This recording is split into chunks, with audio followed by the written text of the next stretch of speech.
Hi, Model Chili with you again, and in this video I'm going to be looking at Bandai's new Y-Wing Starfighter. Technically the BTL A4 Y-Wing Attack Starfighter. This is the 1/72 scale model kit. It's one of those snap together models, so you can take it out of the box, take it all off the sprue, stick it together without any glue, and it's all pre-coloured, so you don't even need any paint. But I've made a couple of TIE Fighters and Darth Vader's TIE Advanced.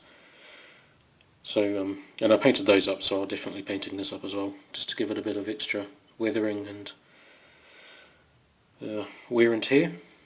I imported this from Hobbylink Japan at a cost of about 40 to 50 New Zealand dollars, so that worked out okay. It worked out a little bit cheaper than what some of the local online retailers are offering it for, so I was pretty pleased with that.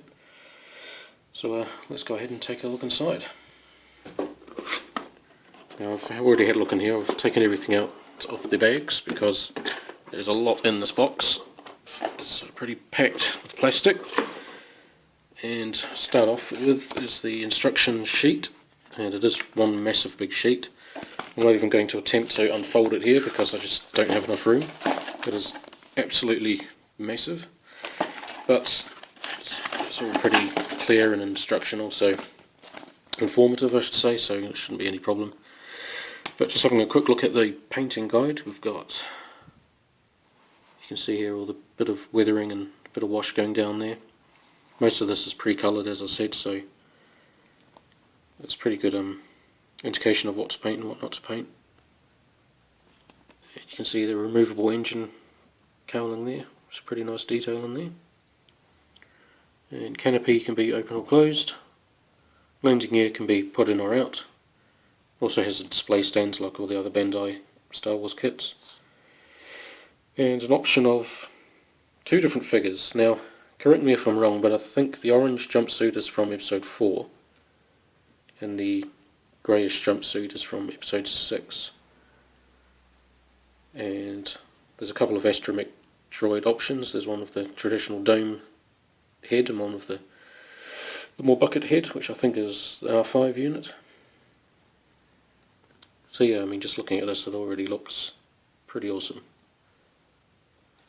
And quite a nice size as well, considering it's 1/72. So just a quick look at all the different sprues. Hopefully my camera will behave itself here. So this is the stand. Bit of a different stand here than what we usually see. So pretty nice detail there. Again, some more detail from the Death Star's surface. And engine parts, front of the engine with the cover off. And the canopy there. So far so good. And so as usual, a couple of options for marking. So we've got traditional water slide decals. See the the instrumentation panels there, and the canopy frame. And sticker versions, so you can peel these off and stick them straight onto the model, but they never usually look that realistic compared to water slide decals, so I don't think I'll be using these. And move on to oops, it's all falling apart. Tiny sprue here. Not exactly sure what that is. Pretty sure those are parts for the laser cannons at the front, but I'm not sure what this little piece is. I'm sure it's just one of many little details all over the hull. And here we come to the main fuselage section, and you can see some really nice detail in there. Let's get a bit of lighting on there.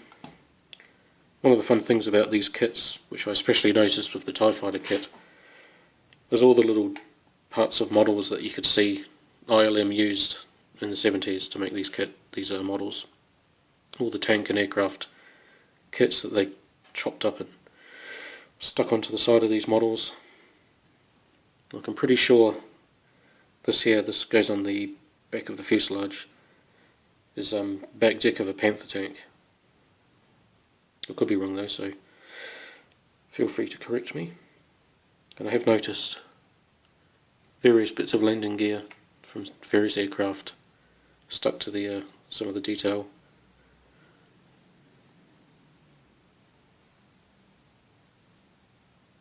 Yeah, so further bits for the,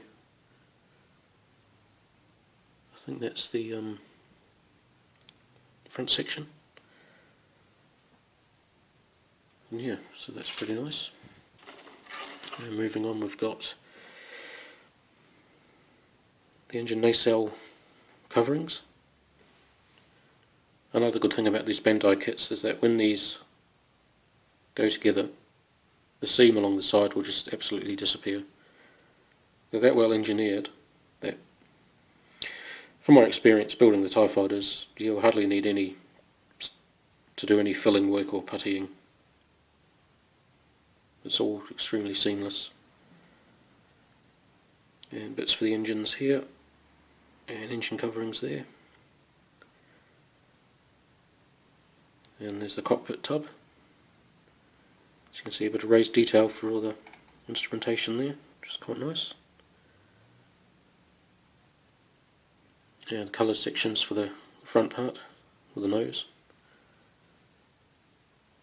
I will probably put all this together and just prime it and then paint it separately. As nice as that looks, I think it'll be easier just to paint it all in one go. And clear parts for the canopy there. As I did with my TIE fighters, I left the clear parts out as is accurate to the studio models that ILM used. They didn't have any clear parts in the cockpits. It was all just empty to stop any reflections hitting the camera. And I will be doing a video on my various TIE fighters coming up, so be sure to subscribe to keep a lookout for that. And moving on to the front section, so we've got a couple of pilots here. Two versions of the seated pilot.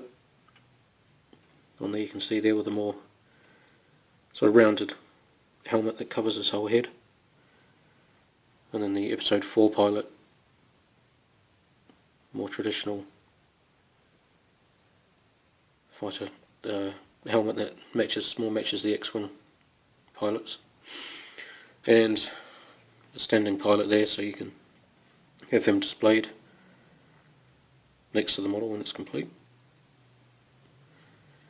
And more parts for the fuselage, no doubt. Some really nice panel detailing there, torpedo tubes.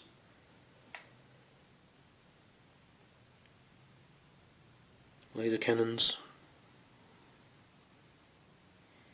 Yeah, it's just really nicely detailed. In here, lots of tubes and pipes for the external detailing. These will just clip right off, and they'll hardly need any further work. I mean, as you can see, there's absolutely no flash or defects on these sprues whatsoever, which is really nice for us modelers. Less work to do, the better. As you can see here, 2015. Really nice modern kit. And more parts for the engines covering. Bit of landing gear, foot, looks like the nose foot here. And that is a astromech droid I spot. So the front side and the back side. Oh, I haven't seen, oh there they are. There's his legs. And the two optional domes for the droid.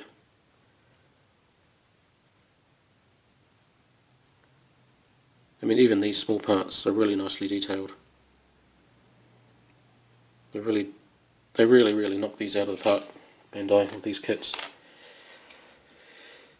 And a duplicate sprue there, so we'll actually end up with 2 astromech droids and 4 heads, which is always nice if you need spares. This will focus. There we go. So that's pretty cool. And as with the other kits, we've got a couple of laser bolts. They'll just stick out of the front of the model. These can be attached and removed without gluing, so you can display them firing the lasers, and then if you get sick of that you can just take them out for a more grown-up display, shall we say. And that's it for the contents of the box. So I probably